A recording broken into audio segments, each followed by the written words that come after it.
ನಮಸ್ಕಾರ, ನಾನು ಶಂಕರ್ ಬಾಬು. ಸಬ್ಸ್ಕ್ರೈಬ್ ಮಾಡಿ, ಲೈಕ್ ಮಾಡಿ, ಶೇರ್ ಮಾಡಿ. ರಾಘು ಭಗವಾನ್,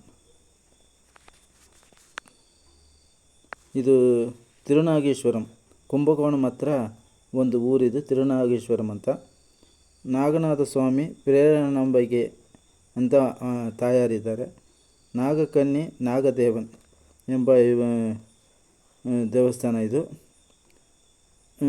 ನಾಗದೇವರಕ್ಕೆ ಅಭಿಷೇಕ ಮಾಡಿದ್ರೆ ತಲೆಯಿಂದ ಕಾಲು ಬರುವಾಗ ಬ್ಲೂ ಕಲರ್ ಆಗಿ ಪರಿವರ್ತನೆ ಆಗಿರುತ್ತೆ. ಪಾಲ್ ಮಾರಿ ಬಂದಿರುತ್ತೆ ಕೆಳಗೆ.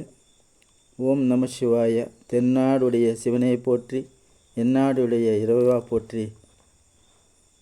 ಅನಂತನ್, ವಾಸುಕಿ, ತಚ್ಚಗನ್, ಕಾರ್ಕೋಡಗನ್, ಸಂಗಬೋಲನ್, ಕುಲಿಗನ್, ಪದ್ಮನ್, ಮಹಾಪದ್ಮನ್ ಎಂದ 7 ನಾಗದೇವರು ಕೈ ಮುಗಿದಕ್ಕೆ ಈ ದೇವರಿಗೆ ನಾಗನಾಥ ಸ್ವಾಮಿ ಅಂತ ಹೆಸರುವಾಸಿಯಾಯಿತು. ಶಿವರಾತ್ರಿ ನಾಡು ಮೂರನೇ ಜಾಮದಲ್ಲಿ ಈ 7 ನಾಗಗಳು ಒಂದು ದೇವರನ್ನ ಕೈ ಮುಗಿದು ಅವರು ಶಾಪ ಮೋಚನ ಮಾಡಿದೆ.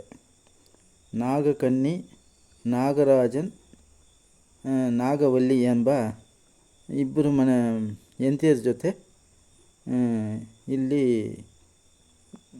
ದರ್ಶನ ಕೊಡ್ತಾರೆ ರಾಘು ಭಗವಾನ್. ಇಲ್ಲಿ 3000 ವರ್ಷ ಹಳೆಯದಾದ ಈ ನಾಗದೇವತಾ ವಿಗ್ರಹ ಸಾಲಿಗ್ರಾಮ ವಿಗ್ರಹ ಆಗಿ ಪರಿವರ್ತನೆ ಆಗಿದೆ. ಅಗ್ನಿ ತೀರ್ಥಂ ಇಲ್ಲಿ ಮುಖ್ಯವಾದ ತೀರ್ಥವಾಗಿರುತ್ತೆ. ನಾಗನಾಥ ಸ್ವಾಮಿ ಆತ್ಮಪೂಜೆ ಮಾಡಿಕೊಂಡ್ರಂತೆ. ಆತ್ಮಪೂಜೆ ಅಂದರೆ ಅವ್ರಿಗೆ ಅವರು ಪೂಜೆ ಮಾಡಿಕೊಂಡಿರೋದು, ಅದು ಆತ್ಮಪೂಜೆ ಅಂತೆ.